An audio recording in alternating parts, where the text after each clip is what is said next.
our audience knows that government accountability, or maybe it's the lack thereof, is a continuing theme on The Truth. Well, I discovered a gentleman named Eric Eggers. He actually is vice president of the Government Accountability Institute with Peter Schweizer. Eric, welcome to The Truth. Hey, John, it's great to see you again. Yeah, likewise. I enjoyed meeting you when you were in West Palm, and y'all are due for another trip down here. But let me just lose all credibility I have with you now. I have been a student of the Kennedy assassination since 1963. I have tried to consciously push conspiracy theories out of my psyche. And the harder I push, the stronger they seem to return back in to my consciousness. You know, I've just really, seriously, I've very consciously pushed back on being open to any conspiracies surrounding the World Trade Center collapse and that horrible day in our country's history. And other things, you know, Epstein, I was sort of late to the party on. I just didn't want to cloud my brain with another twist and turn story and conspiracy filled narratives. But then, you know, they just keep coming back. I think they continue to boil to the surface. And you really, at some point, just have to say, okay, let me see what's there. And to me, if you look at Building 7 and the way that building imploded, you look at what's happened around Epstein, and then most recently Charlie Kirk's assassination, it has led me to the belief that our federal government, particularly within the alphabet and intelligence agencies, are simply rotten to their core. Is there any, first of all, do you agree?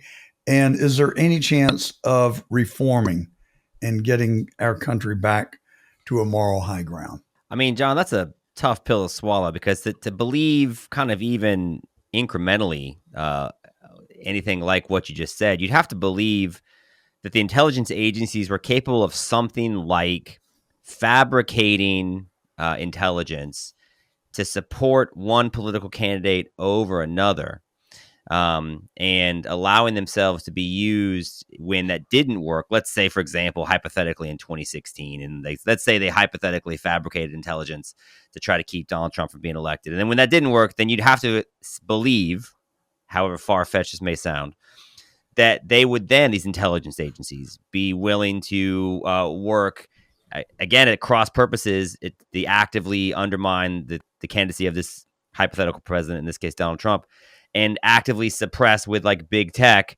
information that might have swung the election. Like, let's say, information about Hunter Biden's business dealings, in which at the time when Joe Biden was vice president. No, unfortunately, John, we have a lot of evidence to suggest that sometimes the government does stuff that we absolutely should not be okay with. And I think it's interesting to kind of to consider some of the very big questions you're asking. I don't know anything about the World Trade Center 7. I don't know anything about I know very little about the JFK assassination, although for many years I have often thought it was not a coincidence. It seemed too much of a coincidence, let's say, that LBJ was on the Senate Intelligence Committee and you had Lee Harvey Oswald have been a CIA asset. I mean, there's a lot of stuff, and then he becomes president, and there's a lot of things happening there.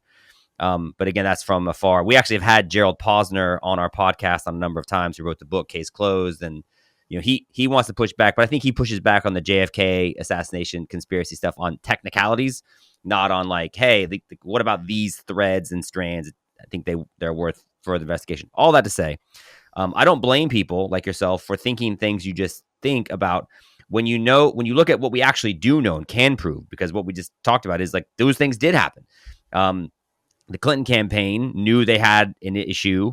They knew they were perceived to be too friendly to Vladimir Putin. So they fabricated with their campaign attorney and friendly intelligence assets the Russiagate dossier.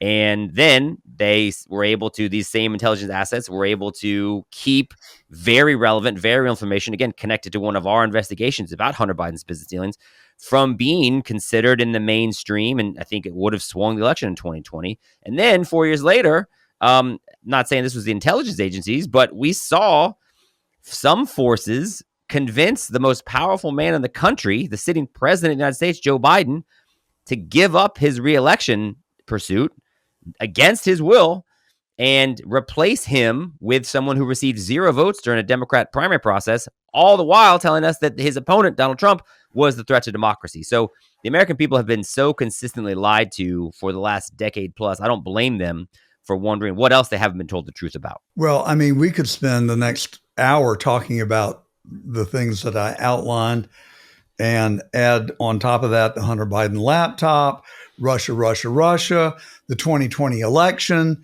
and then Charlie Kirk's assassination, as I alluded to. I mean, I think that we're building a very convincing case and body of evidence that there is serious demonic activity going on within our federal government. And I mean, I can't think of any justification for assassinating the 35th president of the United States. I don't know how the people that were involved would possibly rationalize that. Unlike yourself, I have spent the last 60 years studying the Kennedy assassination. For one thing, you would not be that old, so I've got a head start on you, but I was home in the 4th grade and saw the assassination unfold on live television in the moment after he was shot. And I stayed glued to the TV for the next 4 days with my mom and dad huddled around our family TV.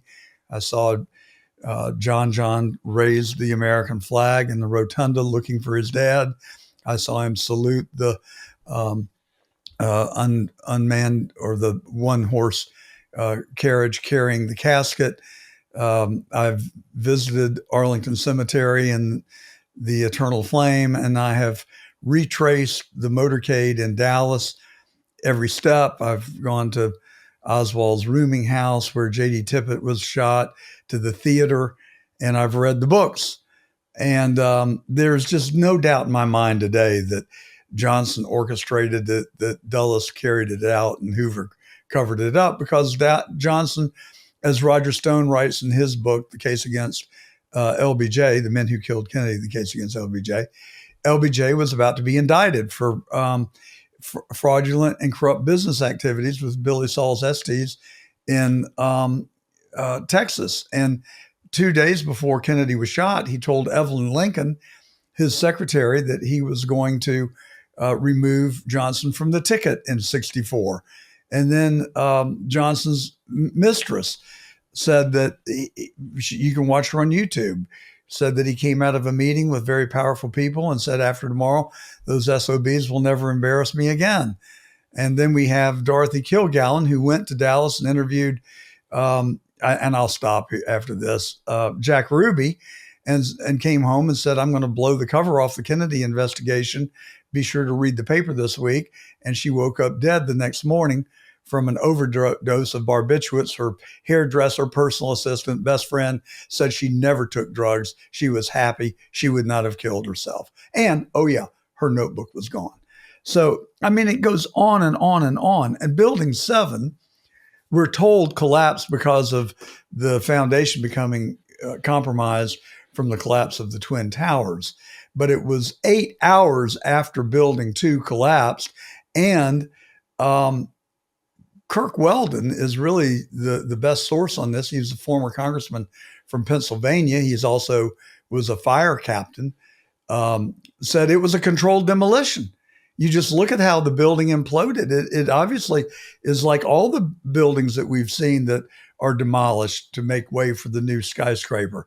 It just fell pancaked right into itself, into the ground.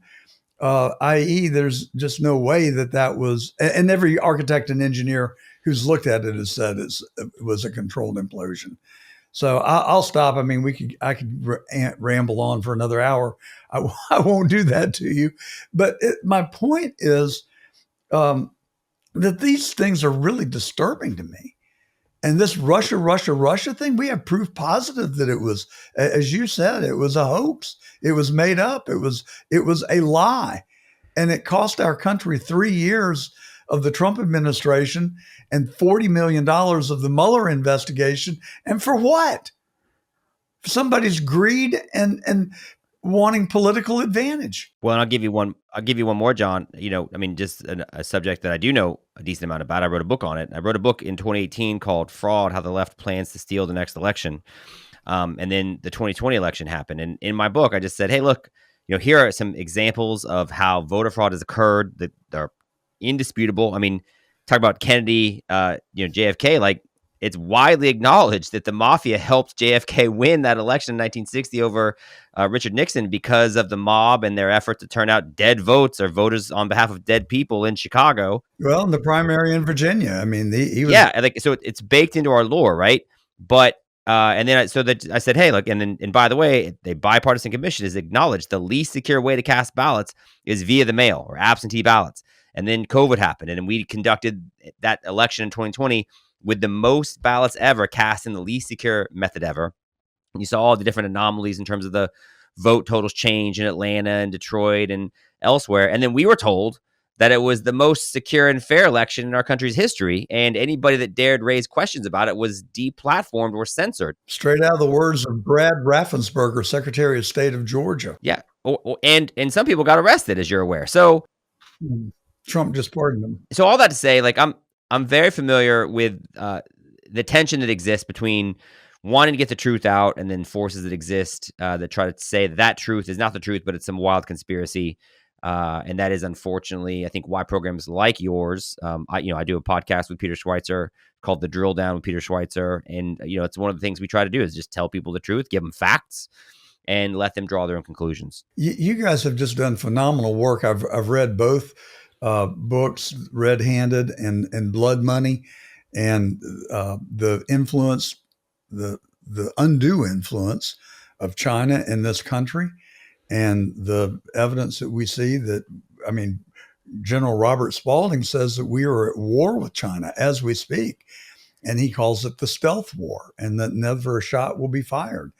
And I think it's really scary stuff. Maybe the world has always been this way, and that we've just never realized how bad it really is until the advent of the internet and our ability to communicate directly between one another. And have all the information at our fingertips, which we were deprived of for the majority of my lifetime until the internet arose. Yeah. By the way, it's not just General Spalding; it's China themselves. I mean, China has, like, part of the whole premise of that book is that we have information, we have a document, a report written by Chinese military officials in which it's unrestricted warfare. And they have said there's a number of different ways we're going to be waging war on the United States, fentanyl being one of them, chemical poisoning. And obviously, as we documented, the narco terrorists coming from Mexico are using Chinese technology. They're actually going through some Chinese linked banks to launder money.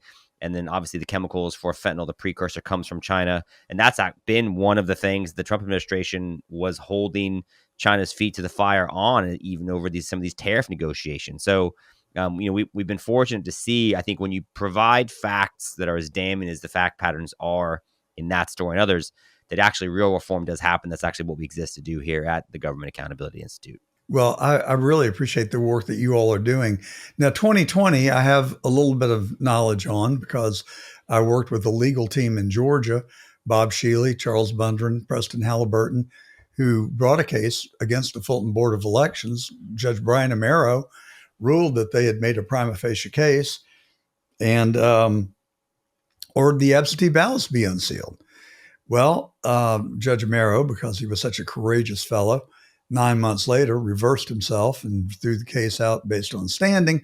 But the Georgia Supreme Court unanimously ruled that the electors and the petitioners did in fact have standing. So his prior order still exists. Now the case is mired in a court in Fulton County. Previously, all the Fulton County judges recused themselves, but this one partisan hack has retained the case. He also dismissed the case against David Perdue, the former senator from Georgia, based on standing. that case was likewise reversed by the Supreme Court, and he's just sitting on the case. Well, guess what? And this is very exciting to me. The U.S. Department of Justice has sent a letter to the Fulton County, the steward of those ballots, and has ordered that they be turned over. And I think the deadline is like today or tomorrow. I mean, the 15 days is about to run. Do you have any insight into this? Are we going to get to see those ballots? And if we do, I think that's where the smoking gun resides. But think about what you just said. Let's imagine that does happen. Is that going to overturn the election of 2020? I'm not interested in relitigating 2020. What I'm interested in is prevent it from ever happening again. And yes, I do want retribution. I want the people that did that to be held accountable, to do a perp walk. And it may lead all the way to Brad Raffensperger and maybe Brian Kemp. And that wouldn't disappoint me either, because Kemp has not been genuine with the people of Georgia about the election. And Chris Carr, the Attorney General, who I ran against in 2022, has done absolutely nothing except enter a consent decree with the Perkins Coie law firm and favoring Stacey Abrams in her lawsuit against the state of Georgia. So I have very little regard for either of those three gentlemen. Well, and I'm not here to tell you that regard level should change, but what I'm here to tell you, and by the Perkins Coie phrase you used, I mean, they're connected to Mark Elias, who was Hillary campaign's campaign attorney, and is one of the single reasons why election vulnerabilities exist as widespread as they do. And I did a podcast yesterday in which his name came up. Actually, it's funny, he was talking to Jasmine Crockett, and Jasmine Crockett was saying that now that somebody else owns Dominion, that she doesn't want them to be used. And the irony, of course, is, well, wait a minute. Now, if you're now suggesting that because of an ownership change, the election machines might matter, when we literally saw people have to pay hundreds of millions of dollars in fines and face jail time for raising questions about the legality and integrity of the 2020 election. Well, Fox News being told to pay $1 billion to Dominion for defamation. But the point I'm making, John, is just to say that, like, the problem with voter fraud is that the remedy is often impossible, because it's the easiest thing in the world to get away with, because that you cannot connect the ballots to the actual voter. So it's impossible to prove who it is that is the one that cast these ballots. And we've talked often, and there's a lot of people will tell you, there's this window between when you can register to vote and the election administrators don't have time to vet it. And so that's actually why what I'm encouraged by, just moving forward, if this happens, if there is a smoking gun that emerges in Fulton County, what I hope it does is add credibility to the larger conversation that I think Donald Trump's been trying to have, honestly, since he got elected to the first term, but even more so now in the second term. Harmeet Dillon with the Department of Justice, as the Assistant Attorney General for the Civil Rights Division, she's been great. They're trying to get these voter rolls from these different states. They're suing them to try to get them. And I think it's got to start with looking at the names on the voter rolls and clean those things up. I heard yesterday Tom Fitton has sued. They've got voter rolls. They think they've identified 2 million names that shouldn't be on there. And one of the facts I have in my book, John, is, when you identify names that shouldn't be on the voter rolls because these people are dead or they've moved or they're in prison, those things get exploited so easily. The city of New York sent undercover detectives to try to cast ballots on behalf of 63 different people whose names should not have been on the voter rolls in a New York City municipal election. They were successful in casting ballots on behalf of those people 61 different times. So, the names matter, the voter rolls matter. The Supreme Court has cited statistics that said 1 in 8 voter registrations in this country can be wrong. So I think that whatever happened in the past, and I think you and I probably agree about what did happen, or some of what happened. It's, to me, I'm more focused on what happens moving forward, and I think that can, the Trump administration can change in a positive way the nature of election integrity in this country moving forward for generations to come if they stay strong and courageous. And I do believe they want to do that. Well, my suspicion is that it all emanates from the deep state. And that is what I think is badly in need of reform. And we posted a video a month ago titled "Donald Trump is Deconstructing the Deep State One Brick at a Time." And I have said that I think the part one of the story is Russia, Russia, Russia. I think part two of the story is going to be the 2020 election. Then we'll move on to January the 6th, which was a complete farce, and it was theater orchestrated by Nancy Pelosi and the Democrats, and then a farcical investigation conducted by the January 6th Commission that was not lawfully appointed, then leading up to Butler and then Charlie Kirk. I think once the American people finally get the truth, and I think Donald Trump is in the process of giving it to the American people, they will become so outraged and so upset about what they see that it will cause the legislators to reform the permanent Washington and eradicate the cancer, I hope, that I think infects our federal government. Hey, it's an idea. It's not a bad one. I think that you've seen lots of steps taken in that direction, and I would say if anybody's going to do it, it's going to be the current president. So I agree with you. So where do we go from here? How do you feel like we get our country back on the right track in stopping this nonsense that deprive us really of our values and our integrity? I think we lack the moral authority to lead, because it's not a secret to our allies or our enemies what our country has done. Yeah, it's a great question. I would just say I think that what we try to do at our nonprofit, the Government Accountability Institute, is we just try to tell people the truth. And I think it's what you're trying to do. It's probably why your program is named The Truth. We just try to give people information. I think that's how you fight disinformation. You fight the lies. You just have to say, no, I'm not going to be afraid. I'm going to stand up and tell you what's true, no matter what consequences we might face. I think that actually, to me, is the thing I was most encouraged by with the election of Donald Trump in 2024, is people were like, after COVID and after summer of George Floyd and after just all the different things, and like, okay, we're going to solve the environment by giving like billions of dollars to green energy technology. It doesn't exist yet. Like there were so many things the American people were lied to about.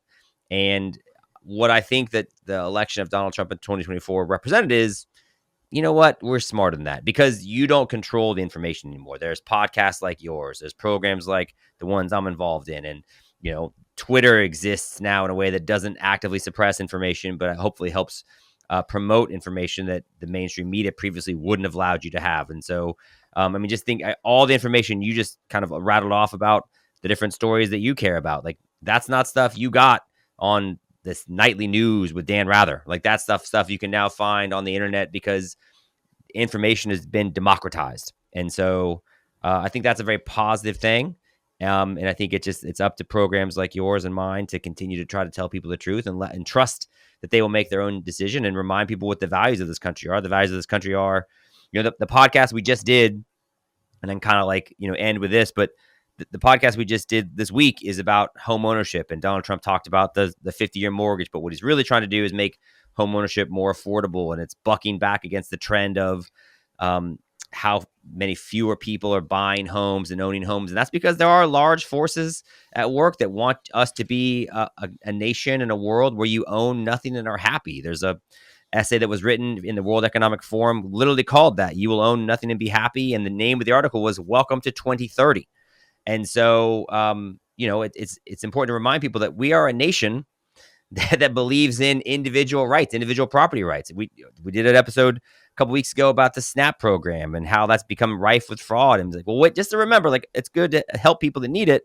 I don't know that we meant for there to be 40 million plus people on food assistance that cost $100 billion a year. Because remember, this country started off by people wanting to provide for themselves and provide, grow their own food and do their own thing. Like we are an entrepreneurial spirit that founded this country. And I think just like programs like yours and mine to remind people of who we are and why we exist in the first place is probably among the more important things you can do. Well, you're up in Tallahassee.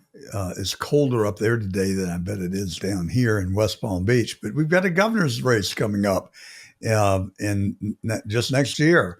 Byron Donalds has got President Trump's endorsement. Governor DeSantis's wife is making moves and sounds like she's considering running. And then you have a friend of yours, Jay Collins, who's the current lieutenant governor, who is, I guess, exploring the possibility of running.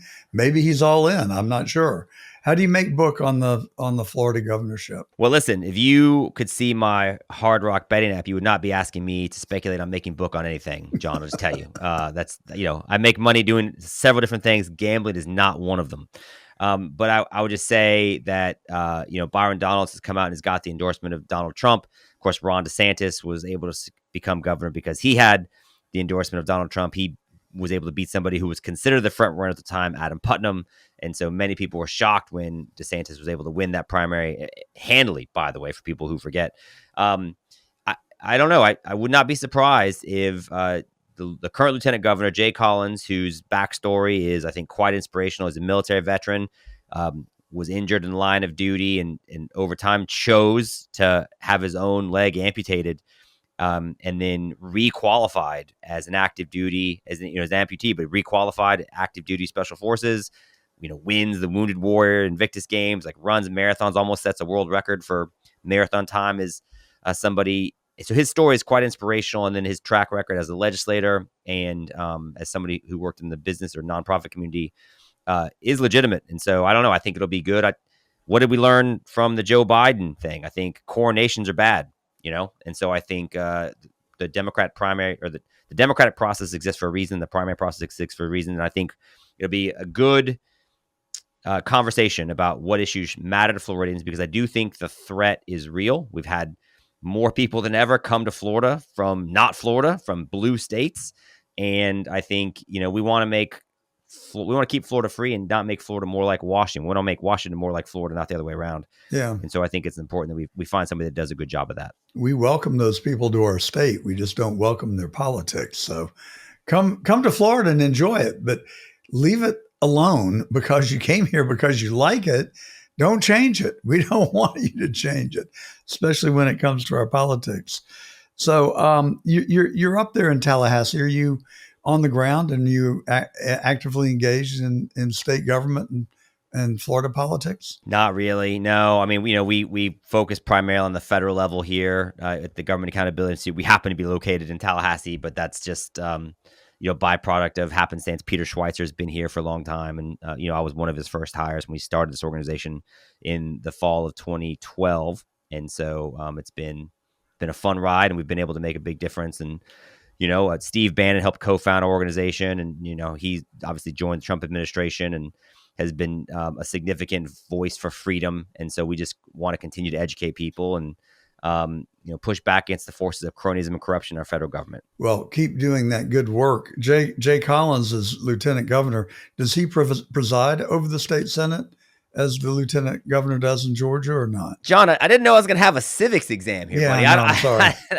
That's a great question. I don't think so, because in the state legislature, the Speaker of the House and the Senate President are very powerful entities, much more so than the Lieutenant Governor, I believe. Yeah, and they're really at odds with the governor right now. They are pretty much declared all-out war between the governor and both chambers of the legislature. No, it's true, and it's odd because Ron DeSantis has done a great job, has a great track record. So it's an odd choice to sort of run counter to what he's doing. But hey, everybody's got to make their own choices, Well, Eric, thank you for coming on The Truth today. My best to Peter Schweizer. Tell him I said hello, and it's time for him to come back on The Truth. And you're certainly welcome here anytime. We've had a great conversation, and let's keep fighting to help keep this country or get it back on the high ground. That's what I'd like to see. John, the last time I saw you, you were doing an episode with Peter Schweizer from the corner of this swanky event in Palm Beach. So I'm sorry to be slumming it with you just via this thing. Maybe next time we can do it in person. But it's great to see you. Well, I would love that. Keep up the good work, and congratulations on your success. Thank you so much. Thank you. Have a great rest of your weekend.